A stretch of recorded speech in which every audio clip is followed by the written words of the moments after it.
pues no quisieron callar, ¿no? Y en concreto, si quería hallar la razón de mi existencia. Esa información que había llegado a idealizar y no me atrevía a buscar por temor al fracaso. Fueron días repletos de sorpresas que cambiarían el concepto que hasta entonces había tenido de la vida, del ser humano y sobre todo de mí mismo. Aquella espina punzante que llevaba clavada en el alma desde mi infancia y se traducía en un profundo vacío que me había llevado a la infelicidad más absoluta tras pasar por una inclusa y tal con mi hueso en un internado donde me vi obligado a vivir bajo la tutela de los curas. Tenía que sacarlo como pude. Mis conocimientos sobre mis orígenes eran prácticamente nulos, razón de más para que el primer punto en mi lista de prioridades fuera escribir algo sobre ellos. Sin embargo, nunca había introducido un folio en mi máquina para iniciar una historia sobre la que no disponía de datos suficientes ni fiables. ¿Cómo ponerme, pues, a realizar esa gran empresa que me traía en vivo desde que era un niño? Al hacerlo, la primera incógnita que tenía que despejar era saber quiénes habían sido mis padres. Esa palabra de solo 6 letras que nos puede convertir en las personas más felices del mundo, o por el contrario, hacernos unos desgraciados. Por las adversidades de la vida, yo me encontraba en el segundo grupo, lo que hizo que gran parte de mi larga niñez la viviera humillado al convivir con unos chicos que en su mayoría contaban con unos padres que los esperaban los fines de semana en la puerta del internado. Recuerdo que lo que más me preocupaba de pequeño era crecer junto a mis compañeros de internado y sacar mi estudio adelante. Siguiendo un orden cronológico, mi juventud la centré en unos ideales que, por sólidos que fueran, nunca acababan de materializarse y en alcanzar una vida incómoda y próspera que no llegó sino con cuentagotas y después de mucho sudor y sufrimiento. Sin embargo, no me consideraría preparado para iniciar mi historia hasta después de cumplir mi última condena. Por las escasas y malas referencias que disponía sobre mi padre, que no pasaban de 4 palabras, que eran Patricio Servilla, escritor y Ortiva, me iría bien, tal vez mal, no tenía la menor idea. Pero aquel puñado de apuntes podría dar mucho de sí en una pequeña población de la Alpujarra, donde las palabras circulaban de boca en boca como Pedro por su casa. Bueno, esa parte corresponde a la introducción y creo que da una idea más o menos explícita de lo que va la historia, ¿no? Particularmente, yo no sé si, bueno, yo he nacido bastante después de la guerra, ¿no? Pero siempre me ha llamado la atención el tema este, ¿no? Esta barbaridad que asoló España en los años 30, finales de los años 30.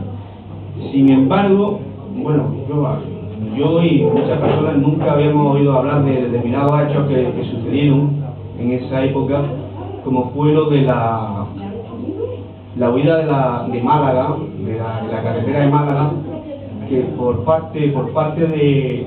hay autores que la cifran en 150.000 personas, ¿no? Bueno, que aunque sea una cifra que parece exagerada, si la deja en vez de 150.000 personas, deja en 80 o 70.000 personas, también sería la misma barbaridad, ¿no? Lo asumillaron ahí en la carretera.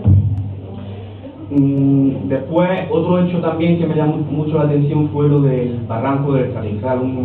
Se estaban haciendo una obra hace unos 4 o 5 años, una obra para un muro de contención del pantano de Rules, en la puerta de la Alpujarra granadina. Y hubo un escritor que era Juan González Blasco, que lo denunció a la prensa, que se estaban haciendo esa obra sobre una fosa común donde descansaban entre 3 y 5.000 personas, y a día de hoy creo que todavía descansan allí.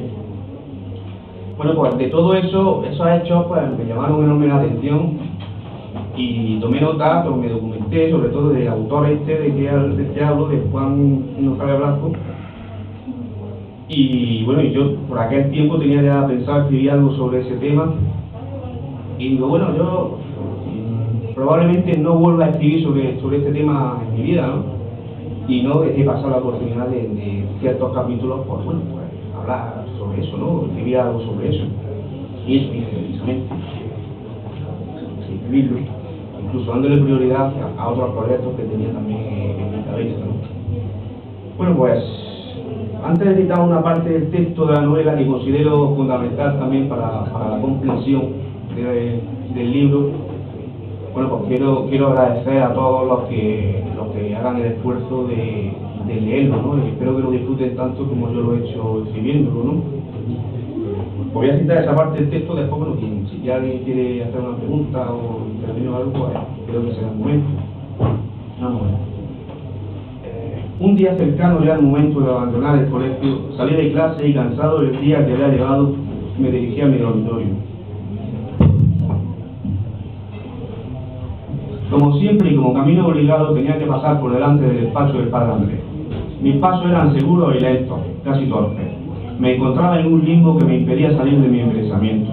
Más que caminar, podría decirse que paseaba por un jardín de flores que contemplaba embobado sin siquiera darme cuenta de lo que miraba. Me encontraba apenas 2 o 3 metros de dirección cuando atrajo mi atención una voz. No era muy alta, pero no se dejaba oír con comodidad y transparencia. Pegué la oreja a la puerta e intenté absorber la conversación en la medida de lo posible. Me di cuenta inmediatamente de que era la misma que había escuchado entre delirios durante mi enfermedad, la del piojo verde. Si bien tenía un matiz más grave y un tono más recio y moldeable que la primera vez. Aquel niño se había hecho hombre. El timbre de voz esponjoso que tanto interés había despertado en mí de pequeño me transportó directamente a la infancia y me hizo recordar los días de fiebre, cama y dolor que pasé la enfermería. Podría poner la mano en el fuego y jurar que era la misma, pero precisamente esa tonalidad que la había hecho más madura y serena era la que me impedía tomar una decisión tajante sobre su parecido. En aquella conversación también pude escuchar al hombre que supuse era el mismo que acompañaba al tipo de la voz esponjosa cuando era un niño. Le rogaba al padre Andrés que Severiano, o sea yo, se fuera a vivir con él a Francia. Por el tono de sus palabras deduje que el director se puso tan rojo como un demonio y con una indignación de padre y muy señor mío, se echó las manos a la cabeza y escupió 2 o 3 blasfemias que en otro tiempo bien le habrían merecido la muerte en la hoguera. Se negó tajantemente y contestó que para él era prioridad absoluta que acabara mi estudio. Después ya se vería. También lo escuché hablar sobre un libro que entregaron al director y comentar algo sobre no sé qué reparto de beneficios. A continuación, lo oí acercarse a la puerta y despedirse con cierto desaliento y displicencia. Me alejé discretamente en cuanto advertí que el picaporte se movía lentamente hacia abajo. Los 2 visitantes salieron de dirección pálidos como la leche y con el rostro tan liso como una lápida. Se dirigieron a la salida del colegio y se perdieron entre la espesa bruma gris que se extendía como un gigantesco trozo de algodón hasta el final de la calle. No pude verle la cara, y todavía me maldigo por ello. Tampoco me estaba permitido salir del colegio, salvo a la hora del paseo en los días previamente señalados, y solamente cuando tenía mis tareas finalizadas y el dormitorio en perfecto estado. Me mordí los labios y me dirigí con decisión al despacho del padre Andrés, que permanecía en pie junto a su asiento, su boca mostrando una falsa canina y sus ojos tan ásperos como la piel de un melocotón. Le dije que sin intención había escuchado parte de la conversación y necesitaba una explicación urgente. El bueno del padre Andrés me contestó que aún no podía decirme nada, que era mejor dejar las cosas como estaban y que un día no muy lejano llegaría el momento en que ambos tendríamos una conversación seria y dilatada sobre el asunto en cuestión. En aquel momento se me antojó como un ser insidioso e inmisericordioso, incapaz de mostrar la parte piadosa y humana que tanto admiraba en él. Sin embargo, fui capaz de mantener la compostura. Le puse una cara hasta el suelo y como pensé que no merecía otra cosa, me retiré de su despacho sin despedirme, con una insolencia y una vanidad que me sorprendieron a mí mismo. El portazo se debió a oír a la otra punta del colegio, porque casi sacó la puerta del cuajo. Una polvareda se levantó del suelo para volar por el angosto y prolongado corredor y volver a posarse a 2 metros de distancia. Me detuve al final del pasillo, totalmente indignado. Me volví y vi al padre Andrés salir de su despacho. Se zambulló en mi mirada y la estudió durante un interminable segundo.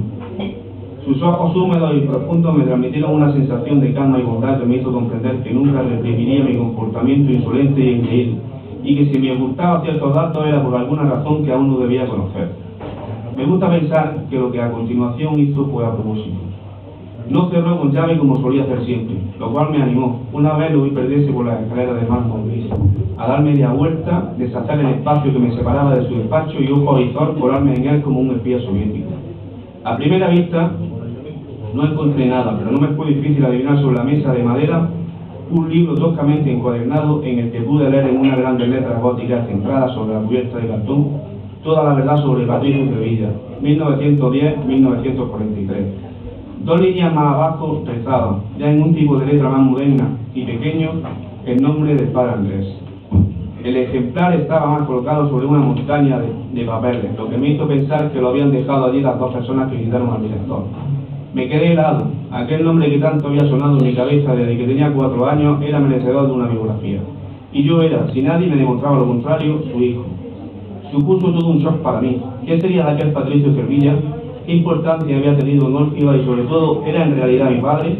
A partir de entonces he vivido en una confusión continua, en una niebla que me ha tenido cegado y bloqueado y me ha impedido recorrer el camino necesario para descifrar el jeroglífico que supondría encontrar a mi padre. No obstante, soy de los que piensan que en esta vida siempre hay un momento para todo, y por fin, después de mi última estancia en la cárcel, me he decidido a iniciar las gestiones pertinentes para averiguar todo lo concerniente a mi origen. Y créeme, no me iré de este pueblo sin saber con total seguridad si Patricio era mi padre o no. Me da igual tener que hablar con quien sea. Me da igual tener que invertir el tiempo y el dinero necesario, o remover cielo y tierra